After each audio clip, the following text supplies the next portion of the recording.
Hey guys, welcome to my channel. I hope you're all doing very well. So I just watched Onward. Let's talk about it.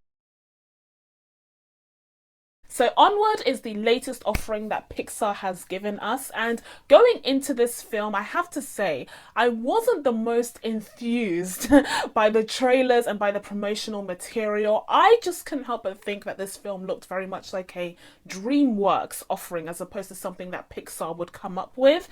And again, I've been saying this in so many videos recently, especially, but the thing about animation these days is that it's starting to look very homogenous. It's starting to look very samey, and nothing looks very distinctive at this point anymore. And even though technology has advanced to the point where they could really show just beautiful details in these worlds and create these beautiful images, we still have these character designs, we still have these story plot points and everything just be so samey that it's starting to get, not bad, but not terrible, but just not as great as it potentially could be, in my opinion. And in the case of Onward, just looking at the trailers and the promos, I very much felt like this would be just another case of that. I didn't think that this would stand out to be a Klaus or a Spider-Man Into the Spider-Verse, as I keep talking about.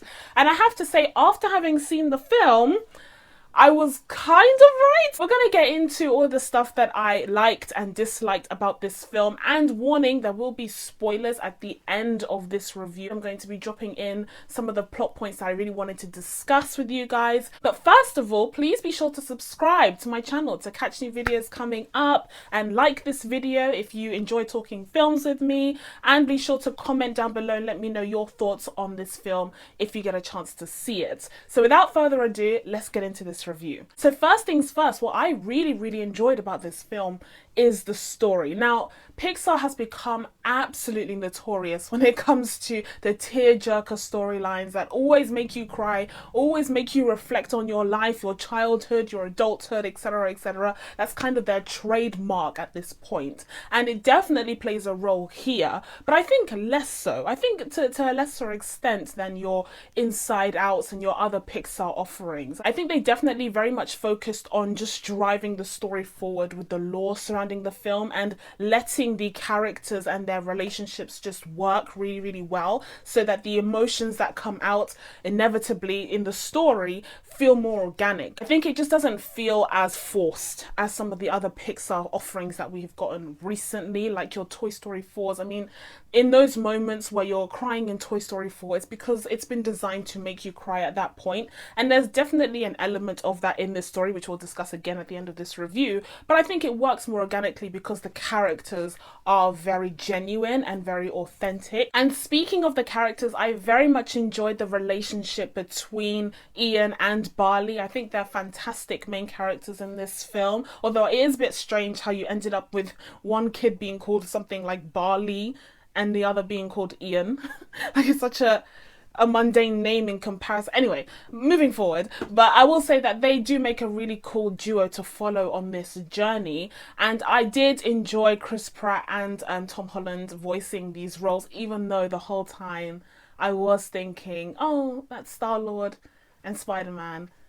Okay, it was essentially Tom Holland playing Peter Parker, voicing the role of Ian. I very much enjoyed the dynamic between the two brothers. They did a very good job of depicting that relationship and making us really invested in them as brothers. And we got a chance to see how they would experience this journey, not with the stereotypical, sibling rivalry angle, but rather just a genuine sense of awe and respect for one another, and love and adoration there. It was really nice to see, especially because, I mean, we already have our Frozen, right? We already have our Frozen exploring sisterhood and all these other films that have done the same as well in the past, like Lilo and Stitch comes to mind as well. But here we have these two brothers, and we're able to explore brotherhood for once. And I think Pixar did a really good job of depicting that relationship and making these characters so endearing so that we're really invested in it. And of course, we have the journey itself, and the whole premise of this film is that we're living in a world with these wonderful magical creatures that we usually find in fairy tales. It's very Shrek-like in that way, which is why it brought to mind something that DreamWorks would come up with. So we're living in this world with these magical creatures, but they're no longer magical because they've kind of lost the need to be magical. It's almost like technology has taken over, and so people have just kind of left the whole magical aspect of their lives behind and allowed technology to just kind of drive everything that they do. I don't know how realistic, I say realistic, but I don't know how realistic that would be. Like, if you could perform spells, why would you then turn on like a washing machine? Like, why would you go down that route? So that's the world that the story is set in, and I did think that it was a very interesting premise to go with. Again, it does feel a bit DreamWorksy, and also I would say, without getting too much into the downsides of this film, but it doesn't really explore this premise to its fullest potential, and that's mostly because it's mostly focused on the relationship between the two brothers. I will say that it is interesting, and it's definitely something that they could expand upon if they wanted to, you know, create sequels and prequels or whatever. I would actually be very interested in a prequel in regards to this world, because I'd like to see how people became more interested in a light bulb than a magic wand. In the film, the explanation is that the magic was harder and it was just so much easier to just press a switch, which I think that might be a viable explanation for that process. But anyways, I definitely think there is some potential for further exploration of this world. And I also really enjoyed the kind of Dungeons and Dragons aspect of this film. I like the fact that Barley is kind of like a conservationist, and he just wants to protect and preserve the history that their society has. And I like the aspect of him using the knowledge that he has in regards to, you know, the past and the legends and the magic and everything to actually facilitate this whole adventure, so that he has something to offer for he and his brother to work with whilst they're trying to figure out how to spend this day with their half of their father. And of course, that aspect of the story, the whole bringing back a dead loved one for 24 hours, it's a very Pixar aspect. It's definitely meant to be a tearjerker. You can already see the puppeteering at work. But I do think that whilst you're watching the film, it doesn't feel manipulative. It definitely feels authentic, and they managed to give the father himself, even though he's just a pair of legs, an actual personality. And as for the other characters in the film, I really enjoyed the mum. I think she was so cool. It was so refreshing to see a mother character who's up for an adventure herself. Like, she wasn't passive. She was out there getting the job done herself, again without giving too many spoilers away, but she was a badass, and I really appreciated that. And it's nice to see Pixar offering up a more diverse range of female characters that kind of contrast against the stereotypical mother characters that Disney themselves have often used in the past. Speaking of giving us more diverse characters, there is a tiny hint of an LGBTQ character in this film. One of the female police officers does mention that she has a girlfriend, which is a tiny step for wider society,